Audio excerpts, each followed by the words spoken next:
പുതിയ വീഡിയോയിലേക്ക് എല്ലാ കൂട്ടുകാർക്കും സ്വാഗതം. ഇനി ഞാൻ നിങ്ങളുമായി പങ്കുവെക്കുന്ന അപ്ഡേറ്റ് ഇന്നത്തെ സ്മാക്ഡൗൺ എപ്പിസോഡിൽ നിന്ന് നമുക്ക് ലഭിച്ച കുറച്ച് സ്റ്റോറി ലൈൻ അപ്ഡേഷൻസ് ആണ്. അതിലേക്ക് കടക്കുന്നതിന് മുൻപ് ഒറ്റയടിക്കുന്ന സ്മാക്ഡൗൺ എപ്പിസോഡിനെ കുറിച്ച് പറയുകയാണെങ്കിൽ ഒരു ഓൾഡ് WWE എപ്പിസോഡ് കാണുന്ന വൈബാണ് എനിക്ക് കിട്ടിയത്. നിങ്ങൾക്ക് എന്താണ് ഇന്നത്തെ സ്മാക്ഡൗൺ എപ്പിസോഡിനെ കുറിച്ചിട്ടുള്ള അഭിപ്രായം എന്നുള്ളത് ഇപ്പോൾ തന്നെ കമൻറ്റ് ബോക്സിൽ രേഖപ്പെടുത്തുക. വീഡിയോ ഇഷ്ടപ്പെട്ടാൽ ലൈക്ക് ചെയ്യാനും നിങ്ങളുടെ കൂട്ടുകാരിലേക്ക് ഷെയർ ചെയ്യാനും മറക്കരുത്.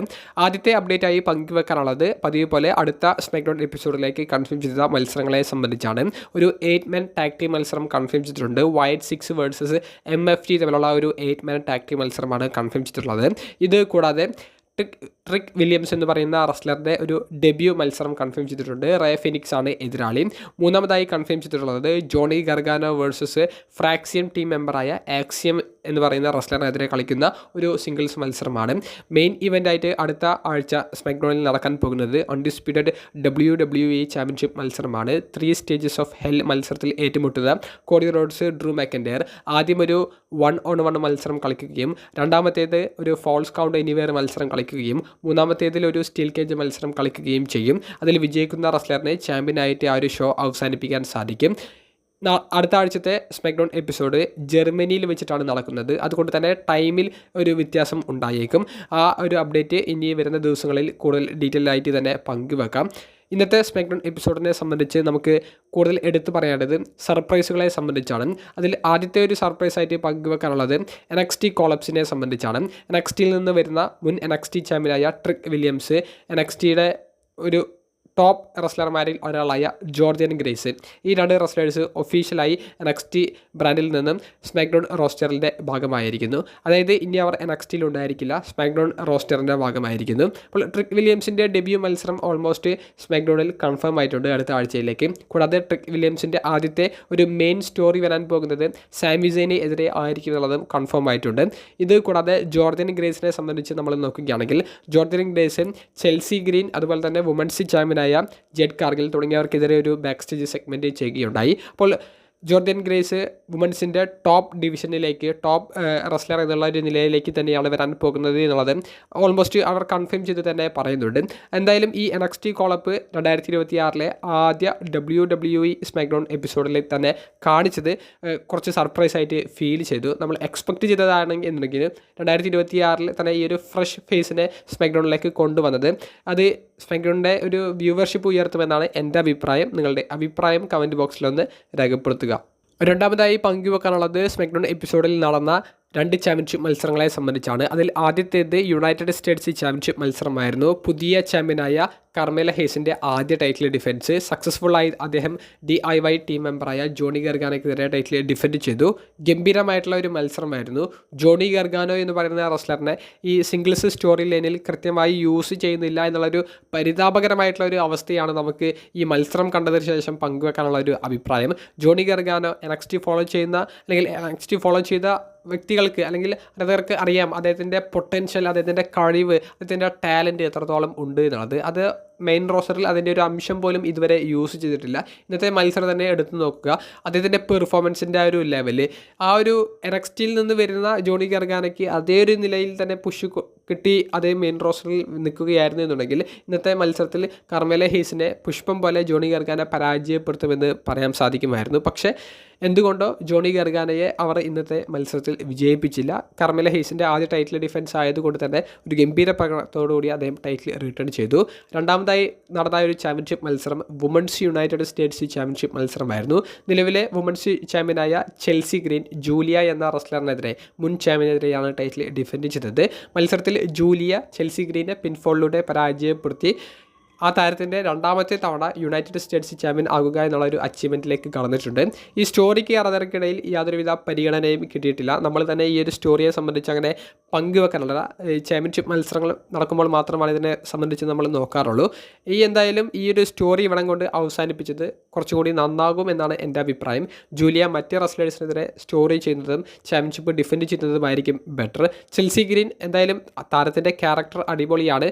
താരം ഇപ്പോൾ AAA ഒരു മിക്സ്ഡ് ചാമ്പ്യന്മാരിൽ ഒരാളാണ്. ആ രീതിയിൽ തന്നെ ക്യാരക്ടർ മുന്നോട്ടേക്ക് കൊണ്ടുപോകുന്നതാണ് ബെറ്റർ. എന്തായാലും വുമൻസിൻ്റെ യുണൈറ്റഡ് സ്റ്റേറ്റ്സ് ചാമ്പ്യൻഷിപ്പിന് വേണ്ടത്ര പരിഗണന ഇനിയുള്ള എപ്പിസോഡ്സിൽ കിട്ടുമോ എന്ന് അറിയില്ല.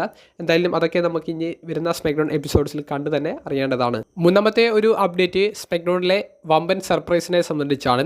സാക്ക് റൈഡർ മാറ്റ് കാർഡോണ എന്ന് പറയുന്ന അദ്ദേഹത്തിൻ്റെ ഇൻഡിപെൻഡൻറ്റ് റെസ്ലിംഗ് കമ്പനിയിലെ ക്യാരക്ടർ സ്വീകരിച്ച് സ്മാക്ഡൗൺ റോസ്റ്ററിൻ്റെ ഭാഗമായിരിക്കുന്നു. അദ്ദേഹം WWE ഒരു കോൺട്രാക്റ്റ് ഒഫീഷ്യലായി തന്നെ സൈൻ ചെയ്തിരിക്കുന്നു എന്നുള്ളൊരു വാർത്തകളാണ് വെബ്സൈറ്റുകൾ നിലവിൽ പുറത്തേക്ക് കൊടുക്കുന്നത്. ഒരു മൾട്ടി ഇയർ കോൺട്രാക്റ്റ് ആണെന്ന് നമുക്ക് അറിയാൻ സാധിക്കുന്നു. കിറ്റ് വിൽസൻ്റെ ഒരു സെഗ്മെൻറ്റിനെ ഇൻട്രപ്റ്റ് ചെയ്തുകൊണ്ടാണ് ആദ്യം സാക്ക് റൈഡറിൻ്റെ മ്യൂസിക് ഇട്ട് വന്ന മാറ്റ് കാർഡോണ അദ്ദേഹത്തിൻ്റെ മാറ്റ് കാർഡോണ ക്യാരക്ടറിലേക്ക് മാറുന്നതും പിന്നീട് മാറ്റ് കാർഡോണ എന്ന റിംഗ് നെയിമിൽ തന്നെ കോമ്പീറ്റ് ചെയ്യുന്നതും നമുക്ക് കാണാൻ സാധിച്ചത്. കിറ്റ് വിൽസനെതിരെ ഒരു സ്ക്വാഷ് മാച്ച് അല്ല, കിറ്റ് വിൽസനെ ഒന്ന് കുറച്ച് മൂവ്സൊക്കെ ചെയ്യാനുള്ള ഒരു സ്പേസ് അവർ കൊടുത്തിട്ടുണ്ടായിരുന്നു. സാക്ക് റൈഡർ അല്ലെങ്കിൽ മാറ്റ് കാർഡോണ വിജയിച്ച് കയറുന്നതായി നമുക്ക് കാണാൻ സാധിച്ചത്. സ്മാക്ഡൗണിൻ്റെ മിഡ് കാർഡ് ഡിവിഷനിൽ മാറ്റ് കാർഡോണ വലിയൊരു സഹായകമായിരിക്കുമെന്നാണ് എൻ്റെ അഭിപ്രായം. അദ്ദേഹം വേൾഡ് ചാമ്പ്യൻഷിപ്പ് സ്റ്റോറി ലൈനിലേക്കൊന്നും കടക്കുമെന്ന് ഞാൻ പറയുന്നില്ല. ഒരു യുണൈറ്റഡ് സ്റ്റേറ്റ്സ് ചാമ്പ്യൻ ആകുന്ന രീതിയിലേക്ക് പഴയ ഒരു ലെവലിൽ തന്നെ മാറ്റ് കാർഡോണയ്ക്കൊരു സ്റ്റോറി കിട്ടിയാൽ തന്നെ അത് വലിയ കാര്യമാണെന്ന് പറയേണ്ടി വരും. ഏറ്റവും അവസാനമായി പങ്കുവെക്കാനുള്ളത് നിലവിലെ അൺഡിസ്പ്യൂട്ടഡ് WWE ചാമ്പ്യനായ കോഡി റോഡ്സിനെ സംബന്ധിച്ചാണ്. കോഡി റോഡ്സിനെ സംബന്ധിച്ച് എന്ന് പറയുമ്പോൾ ഹെവി വെയ്റ്റ് ഡിവിഷനെ സംബന്ധിച്ചാണ് നമുക്ക് സംസാരിക്കാനുള്ളത്. 2026 ആദ്യ സ്മാക്ഡൗൺ എപ്പിസോഡോടുകൂടി 2026 ഹെവി വെയ്റ്റ് ഡിവിഷൻ സ്മാക്ഡൗൺ ബ്രാൻഡിൽ എങ്ങനെയായിരിക്കും എന്നുള്ളതിൻ്റെ കൃത്യമായിട്ടുള്ളൊരു പിക്ചർ അവർ നൽകിയിട്ടുണ്ട്. ചാമ്പ്യനായ കോഡി റോഡ്സ് കഴിഞ്ഞാൽ നമ്പർ 1 കണ്ടൻഡറായ ഡ്രൂ മാക്കിൻഡയർ, അത് കഴിഞ്ഞാൽ ഡാമിൻ പ്രീസ്റ്റ് ആ ഒരു സ്ഥാനത്തിലേക്ക് 3ാം സ്ഥാനത്തിലേക്ക് കയറി വന്നതായിട്ടാണ് ഫീൽ ചെയ്തത്. കാരണം സ്മാക്ഡൗണിലെ മെയിൻ ഇവൻറ്റിലെ ആംബുലൻസ് മാച്ച്, അലിസ്റ്റർ ബ്ലാക്കിനെതിരെ കളിച്ച പ്രകടനം, വിജയിച്ച ആ ഒരു രീതി, അതെല്ലാം നോക്കുമ്പോൾ ഡാമിൻ പ്രീസ്റ്റ് ഇനി അടുത്തതായിട്ട് ചെയ്യാൻ പോകുന്നത് വേൾഡ് ടൈറ്റിൽ സ്റ്റോറിയാണെന്ന് കരുതാം. ഞാൻ തുടക്കത്തിലെ പറഞ്ഞ ആ ഒരു ഓൾഡ് WWE വൈബ് കിട്ടുന്നു എന്ന് പറയുന്നതിൻ്റെ കാരണം ഹെവി വെയ്റ്റ് ഡിവിഷനിലേക്ക് ഓരോ കണ്ടൻഡേഴ്സിനെ കൃത്യമായി സ്മാക്ഡൗൺ എപ്പിസോഡിലൂടെ അവർ കാണിച്ചു തന്നിട്ടുണ്ട്. അവർ ഓരോരുത്തരും വേൾഡ് ചാമ്പ്യൻ ആകാൻ പറ്റുന്ന ഒരു മെറ്റീരിയലാണ്, അല്ലെങ്കിൽ വേൾഡ് ചാമ്പ്യന്മാർ ആയിരുന്നു എന്നുള്ളൊരു മെറ്റീരിയലാണ്. അതുകൊണ്ട് തന്നെ ഹെവി വെയ്റ്റ് ഡിവിഷൻ കൃത്യമായിട്ട് അവർ സ്റ്റെപ്പ് ബൈ സ്റ്റെപ്പായിട്ട് ഇനി ആരൊക്കെയാണ് കണ്ടൻഡേഴ്സായിട്ട് കയറി വരാൻ പോകുന്നത് എന്നുള്ളത് കൃത്യമായി കാണിച്ചു തന്നിട്ടുണ്ട്. ഈ ആംബുലൻസ് മാച്ചോട് കൂടി ഡാമിൻ പ്രീസ്റ്റ് ഇനി വേൾഡ് ടൈറ്റിൽ സ്റ്റോറിയിലേക്ക് കടന്നാൽ മാത്രമേ അദ്ദേഹത്തിന് ഇപ്പോൾ സൃഷ്ടിക്കാൻ സാധിച്ച മൊമെൻറ്റം കീപ്പ് ചെയ്യാൻ സാധിക്കുകയുള്ളൂ. ഇനി ഡാമിൻ പ്രീസ്റ്റ് കഴിഞ്ഞാൽ റാൻഡി ഓർട്ടൻ്റെ പേര് നമുക്ക് പറയാൻ സാധിക്കും.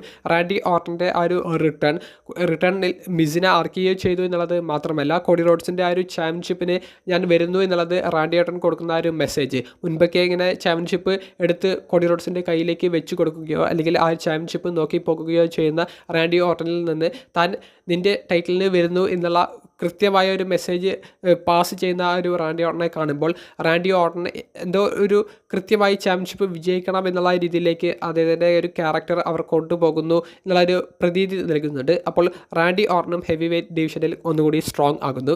ഇനി സാമി സെയിൻ്റെ കാര്യം നോക്കുകയാണെങ്കിൽ സൗദി അറേബ്യയിൽ വെച്ച് നടക്കാൻ പോകുന്ന റോയൽ റംബിൾ മത്സരത്തിൽ സാമി സെയിൻ്റെ വിജയ സാധ്യത വളരെ കൂടുതലാണ്. അതിന് ആക്കം കൂട്ടുന്ന രീതിയിൽ ഒരു നല്ലൊരു പ്രൊമോ സാമി സെയിൻ ഇമോഷണലായി തന്നെ ഇന്നത്തെ സ്മാക്ഡൗണിൽ കട്ട് ചെയ്യുന്നത് നമുക്ക് കാണാൻ സാധിച്ചു. അതിനെ ഇൻട്രപ്റ്റ് ചെയ്ത് ട്രിക് വില്യംസ് കടന്നു വന്നതും ഇനി വരുന്ന സ്മാക്ഡൗൺ എപ്പിസോഡ്സിൽ ട്രിക് വില്യംസിനെ പരാജയപ്പെടുത്തിയും സാമി സെയിൻ വിജയം കരസ്ഥമാക്കുമ്പോൾ സാമി സെയിൻ നല്ലൊരു കണ്ടൻഡറാണ് ഹെവി വെയ്റ്റിന് എന്നുള്ളത് പറയാൻ പറ്റുന്ന രീതിയിലേക്ക് നമുക്ക് അങ്ങനെ ഒരു സ്റ്റോറി പ്രതീക്ഷിക്കാം. അങ്ങനെ സാമി സെയിൻ റോയൽ റംബിളിൽ വിജയിച്ച് കോഡി റോഡ്സിൻ്റെ ചാമ്പ്യൻഷിപ്പിന് ചലഞ്ച് ചെയ്യുന്ന രീതിയിലും ഒരു പ്രതീക്ഷ നൽകുന്നുണ്ട്. അതുമാത്രമല്ല സാമി സെയിനും കോഡി റോഡ്സും ബാക്ക് സ്റ്റേജിൽ കണ്ടുമുട്ടിയതും വേൾഡ് ചാമ്പ്യൻഷിപ്പ് അല്ലെങ്കിൽ കോഡി റോഡ്സിൻ്റെ കൈവശമുള്ള അൺഡിസ്പ്യൂട്ടഡ് ചാമ്പ്യൻഷിപ്പ് അതാണ് തൻ്റെ ലക്ഷ്യം എന്നുള്ളത് കോഡിയുടെ മുഖത്ത് നോക്കി സാമി സെയിൻ പറയുന്നതും ഹെവി വെയ്റ്റ് ഡിവിഷനിൽ സാമി സെയിനും കൃത്യമായിട്ടുള്ള ഒരു സ്ഥാനം കൊടുക്കുന്നു. അപ്പോൾ 1/1 ആയിട്ട് അവർ ആരൊക്കെയാണ് ഹെവി വെയ്റ്റ് ഡിവിഷനിൽ ഉള്ളത്, അവർ എങ്ങനെയൊക്കെയാണ് കോഡി റോഡ്സിൻ്റെ എതിരാളിയായിട്ട് വരാൻ പോകുന്നത് എന്നുള്ളത് കൃത്യമായിട്ട് സ്മാക്ഡൗണിൽ പറഞ്ഞിട്ടുണ്ട്. അപ്പോൾ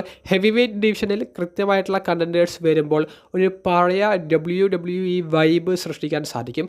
അതിനത്തെ ഒരൊറ്റ സ്മാക്ഡൗൺ എപ്പിസോഡിലൂടെ എനിക്ക് കിട്ടിയിട്ടുണ്ട്. നിങ്ങൾക്ക് അങ്ങനെ ഫീൽ ചെയ്തിട്ടുണ്ടോ എന്നുള്ളത് കമൻറ്റ് ബോക്സിൽ രേഖപ്പെടുത്തുക. നമ്മൾ ഈ പങ്കുവെച്ച റെസ്ലേഴ്സ് ഇപ്പോൾ Drew McIntyre, Damian Priest, Randy Orton, Sami Zayn ഇവരിൽ ആരെങ്കിലും കോഡി റോഡ്സിൻ്റെ ചാമ്പ്യൻഷിപ്പ് റൺ അവസാനിപ്പിക്കുമെന്നാണ് എനിക്ക് തോന്നുന്നത്. റസൽമേനിയയ്ക്ക് മുൻപ് കോഡി റോഡ്സിൻ്റെ ചാമ്പ്യൻഷിപ്പ് റൺ അവസാനിപ്പിക്കപ്പെടും എന്നാണ് എനിക്ക് തോന്നുന്നത്.